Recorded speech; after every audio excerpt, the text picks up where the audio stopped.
Cumprimento a todos com a gloriosa e santa paz do nosso Senhor e Salvador Jesus, o justo Cordeiro. Um bom dia. Gostaria de estar lendo aos Filipenses, capítulo 1, para nós meditarmos, e no verso 3, que diz assim: o amor de Paulo para com os filipenses, pelo motivo da sua fidelidade ao Evangelho. Dou graças ao meu Deus todas as vezes que me lembro de vós, fazendo sempre com alegria oração por vós em todas as minhas súplicas, pela vossa cooperação no Evangelho, desde o primeiro dia até agora, tendo por certo isso mesmo, que aquele que em vós começou a boa obra e aperfeiçoará até o dia de Jesus Cristo. Como tendo por justo sentir isto de vós todos, porque vos retenho em meu coração, pois todos vós fostes participantes da minha graça, tanto nas minhas prisões como na minha defesa e confirmação do Evangelho. Porque Deus me é testemunha das saudades que de todos vós tenho, em entranhável afeição em Jesus Cristo. E peço isto, que a vossa caridade abunde mais e mais em ciência e em todo conhecimento, para que aproveis as coisas excelentes, para que sejais sinceros e sem escândalo algum, até o dia de Cristo, cheios de frutos de justiça, que são por Jesus Cristo, para a glória e louvor de Deus. Só até aqui, né? Depois continua a prisão de Paulo, contribui para o prover do Evangelho e assim por seguinte, né, adiante. Então Paulo escreveu, né? Paulo e Timóteo, servos de Jesus Cristo. Eles escreveram aos filipenses, né? A todos os santos em Cristo Jesus, que estavam em Filipos. Bispo, diáconos, ele cumprimentou a todos com a graça e a paz do nosso Senhor Jesus Cristo, né? E escreveu isso aqui. Oh, meus amados, dou graça ao meu Deus toda vez que me lembro de vós, fazendo sempre com alegria oração por vós em todas as minhas súplicas. Né? Então, às vezes você fala assim, eu fico orando pelos outros, orando, buscando pelos outros, né? Será que eu estou andando certo? Será que está correto? Sim, isso aí é coisa de Deus. Pode continuar orando, sim. Pode continuar intercedendo, porque é de Deus. E vemos que o Espírito Santo nos ajuda a interceder uns pelos outros. Né? Então, nessa manhã, vamos meditar na palavra do Senhor e vamos continuar orando, sim. Não vamos desistir de orar uns pelos outros, não. Porque a gente rompe muitas cadeias, barreiras, em nós mesmos, quando a gente está intercedendo por alguém, né? Aquela mágoa, aquele ressentimento que a gente tem pelas pessoas, conforme a gente ora por elas, vai saindo tudo, sai tudo, né? O coração fica limpo. Então, Paulo, escrevendo para os irmãos de Filipos, né? Animando eles e dizendo assim para eles que ele sempre estava orando com alegria. Olha, toda vez que eu oro por vocês, eu oro com alegria, em todas as minhas súplicas. Então ele não orava por uma obrigação, ou por uma tristeza, ou por dever, mas sim ele fazia com alegria, porque está trazendo em memória os irmãos, as pessoas, né? Pessoas longes, traz na memória e apresenta diante do Senhor, não é esquecido, né? Eu dou graças ao Senhor pela vossa cooperação no Evangelho, desde o primeiro dia até agora. Os irmãos de Filipe, eles estavam sempre cooperando, né? Desde o primeiro dia que Paulo foi lá, estava cooperando, ajudando, trabalhando, né?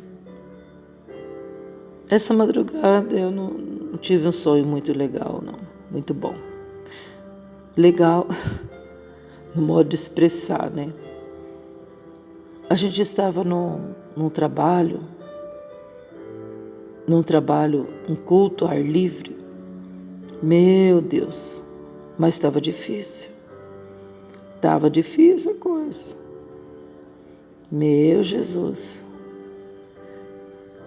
Para montar as aparelhagens, estava difícil. Não tinha ajuda.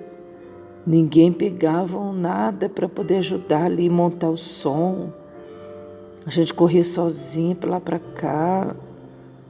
E o irmão deu oportunidade para a gente louvar um hino. E não tinha como montar as coisas. Não tinha ninguém cooperando. Não tinha ninguém que pudesse ajudar a montar ali o aparelho. Poderia falar assim, poderia fazer na garganta, mas não tinha cooperação de forma alguma. As pessoas estavam tudo sossegado. Tanto os irmãos que estavam ali na frente do trabalho, como os outros, vendo a dificuldade para pegar os instrumentos, e eles não ajudavam. Estava difícil. E agora veio essa palavra aqui para nós meditarmos. Nós estamos cooperando, estamos fazendo a nossa parte para que o Evangelho do Senhor se propague, para encontrar almas sedentas do Senhor, né? Quantas almas estão por aí perdidas, sem alimento? E nós, será que estamos mesmo preocupados com almas? Estamos mesmo preocupados com as vidas mesmo? Porque falar é fácil. Vamos pregar, irmãos, vamos anunciar o Evangelho, Jesus está voltando. Mas estamos cooperando de coração? Estamos fazendo alguma coisa para ajudar? Né? Até financeiramente, se pede uma oferta, se pede um dízimo, uma cooperação, as pessoas já fecham a cara, né? Já fecha o coração, né? E é necessário, até financeiramente é necessário, né? Porque tudo nesse mundo vai dinheiro. Você vai no posto, você tem que pagar combustível. Você vai no banheiro, você tem que usar, né? Se não tiver um sabonete, se não tiver um papel, a água para, né? Não é verdade? Tudo nesse mundo vai dinheiro, né? Tudo. Então a gente vê aqui na palavra Paulo dizendo também sobre as coletas, para fazer arrecadação, né? Então a obra de Deus precisa também de todas as formas ter uma cooperação para que o Evangelho seja espalhado, para manter o Evangelho. Se alguém vai viajar, né, para pregar o Evangelho lá na aldeia, em tal lugar, ele precisa, se ele tem carro, ele vai precisar manter esse carro, abastecer, vai ter que ter comida para viagem, dinheiro para comprar comida, e quando chegar lá também vai, né? O Evangelho do Senhor, ele precisa ser anunciado, né? Se alguém vai pregar o Evangelho de ônibus, também gasta. Quer dizer, de todas as formas, né? Então, precisa ter cooperação de todas as formas, né? Aí Paulo estava dizendo: irmãos, eu sempre oro por vocês com muita alegria pela vossa cooperação no Evangelho, desde o primeiro dia até agora. Cooperar no Evangelho, cooperar para que o Evangelho se propague, para tirar almas que estão no fundo do poço, para tirar almas angustiadas das trevas, assim como o Senhor tirou a gente do lamaçal do pecado, possa tirar também o seu vizinho, sua vizinha, sua tia, sua prima, muitas pessoas através da sua vida, né? E através da vida de muitos outros também, daqueles que frequentam a igreja. As pessoas que frequentam a igreja, elas adoram o Senhor, buscam o Senhor, e muitas das vezes vão para casa e guardam isso só para ela, né? E é necessário a gente também repartir com o nosso próximo para que ele venha ser curado, ser sarado e esperar o tempo do refrigério pela palavra do Senhor. E também vir para a casa de Deus para ser arrebanhado. Glória a Deus, né? Aí Paulo diz assim, tendo por certo isto mesmo, que aquele que em vós começou a boa obra, a aperfeiçoará até o dia de Jesus Cristo. É certo, tendo por certo isso mesmo, certeza, né? Convicção de que aquele que começou a boa obra aperfeiçoará, porque Deus, Ele é um arquiteto, que Ele não faz nada pela metade, e nem inacabada a sua obra. A obra de Deus é perfeita. Mas se nós chegarmos até um certo determinado tempo e nós regressarmos, pararmos, não tem como essa obra ir avante. Não é? Quantas casas por aí inacabadas, quantos edifícios começaram e não terminaram. Não é verdade? A nossa vida espiritual, ela não pode chegar num certo ponto e parar. Aí, e atribuir a Deus esse edifício inacabado. Como que Deus vai aperfeiçoar a obra que Ele começou? Se nós estacionarmos, pararmos. Mas quem tem promessa não morre, mas está morto espiritual. Como é que Deus vai terminar essa obra? Não é? O Senhor, aqui Paulo está dizendo que isso é certo, é certeza absoluta que aquele que começou a boa obra, Ele aperfeiçoará, né? Mas eu preciso estar no prumo.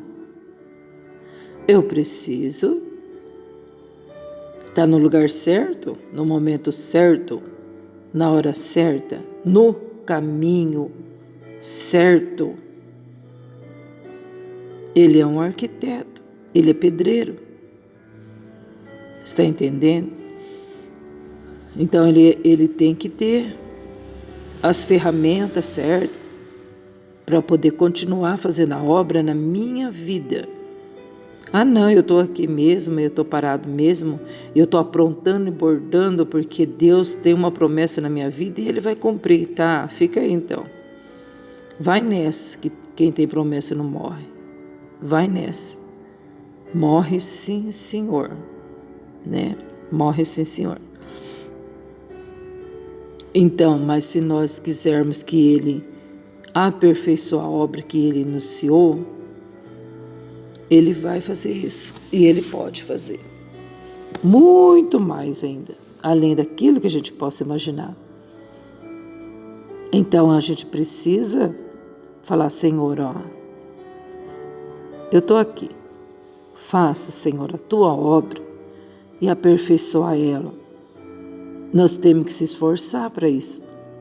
Temos que buscar o Senhor, pedir para Ele aperfeiçoar essa obra que Ele começou em nossa vida, né?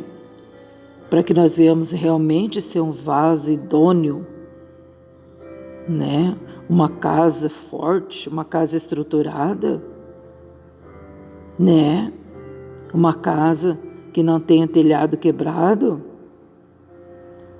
porque se tiver telhado quebrado, com certeza vai pingar água dentro de casa, não é verdade? Não é assim que acontece? Então nós precisamos o quê? Tampar todas as brechas para que Satanás não venha ter motivo para entrar dentro da nossa casa, do nosso coração, né? Esses sentimentos aí já venceu, larga isso, né? Já venceu esse sentimento aí contrário, larga para lá isso, né? Vamos viver vida nova, vamos erguer a cabeça, vamos andar para frente, parar de ficar olhando para trás. Quem olha para trás, para frente nunca vai.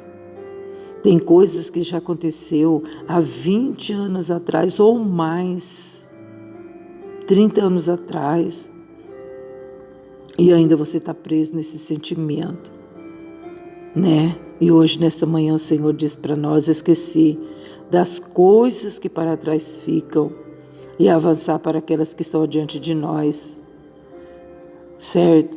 Para que o Senhor venha aperfeiçoar essa obra. Que obra? Essa grande obra de salvação. Lapidar, né? Não ficar só no tijolo, no alicerce, não só ficar nisso, mas sim, Ele quer levantar as paredes, Ele quer colocar as janelas, Ele quer colocar a porta, Ele quer colocar o telhado, Ele quer fazer o acabamento, Ele quer aperfeiçoar. Vamos deixar o nosso Deus aperfeiçoar-nos, certo? Éramos irados, agora não mais. Éramos impacientes, agora não mais. Iracundos, agora não mais, né? Vamos deixar o Senhor aperfeiçoar essa obra maravilhosa de salvação. Aleluia! Ele começou a boa obra e aperfeiçoará até ao dia de Jesus Cristo. Olha que maravilha! Até Jesus voltar, até o Senhor chegar, porque depois, né, já estaremos com Ele. E aí o processo continua? Sim, continua.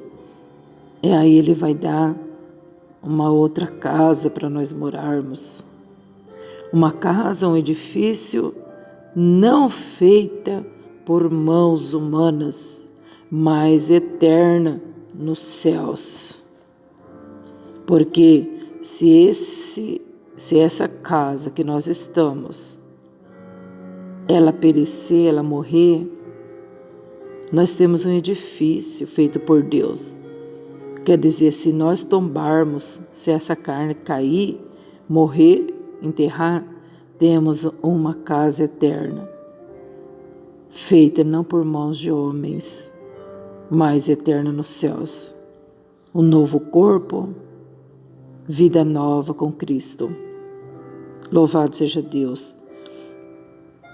Como tenho por justo sentir isso de vós, todos, porque vós retenho em meu coração, pois todos vós fostes participantes da minha graça, tanto nas minhas prisões, como na minha defesa e confirmação do Evangelho, porque Deus me é testemunha das saudades que de vós tenho em entranhável afeição de Jesus Cristo. E peço isso, que a vossa caridade abunde mais e mais em ciência e em todo conhecimento.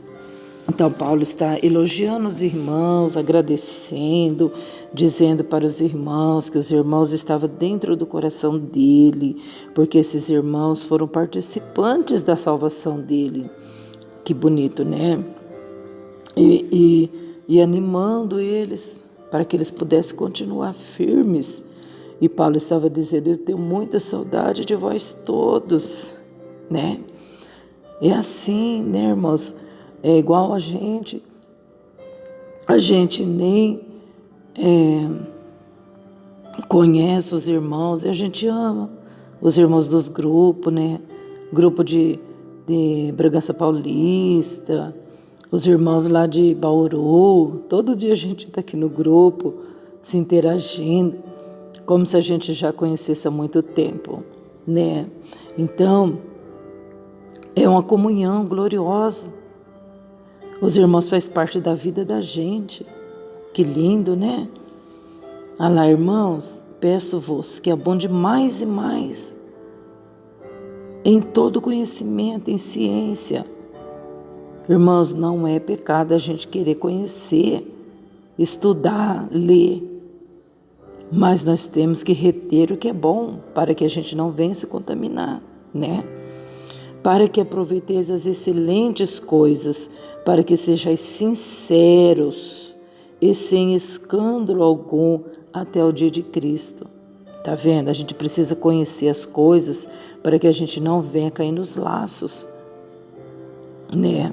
Para não escandalizarmos. Cheios de fruto de justiça, que são por Jesus Cristo, para a glória e louvor de Deus. Cheios de fruto de justiça, né? Então, quer dizer, a gente tem que sempre ter a mente aberta por Jesus Cristo, sóbrios, para que a gente não venha cometer injustiças, né? Quantas injustiças nós já cometemos? Por quê? Porque falta de ser sóbrios em Jesus Cristo, falta do Espírito Santo, falta de oração, de vigilância. Quantos escândalos nós já cometemos por falta de nós estarmos na presença do Altíssimo, abundando cada dia mais na sua presença, né? Então, por isso que a palavra de Deus é maravilhosa. A gente vai lendo ela, a gente vai vendo o que a gente tem que fazer, né? Quantas das vezes você diz assim: ninguém tem nada que falar o que eu tenho que fazer. Aí é falta do quê? De humildade, né? Falta de humildade. Eu posso ouvir as pessoas dizendo o que eu tenho que fazer. Pode até ser bom para mim. Por quê? Porque com o Espírito Santo de Deus, o Senhor vai confirmar se isso eu posso fazer ou não, né? Por isso que nós temos que estar na direção, na fiação do Espírito Santo, de joelho sempre, para que ninguém venha nos enganar, né? Com as suas belas palavras. Irmãos, vamos abundar cada dia mais em todo o conhecimento da palavra do Senhor. Vamos meditar na palavra de Deus, né? Porque aquele que começou a boa obra, ele tem poder para aperfeiçoar. Mas nós temos que ficar à disposição do Espírito Santo, né? Tenhais um bom dia na presença do Altíssimo e deixa Deus trabalhar nessa casa. Deixa o Senhor operar nessa casa. Amém? Fique com Deus. Deus abençoe. A paz do nosso Senhor e Salvador Jesus Cristo, o justo Cordeiro,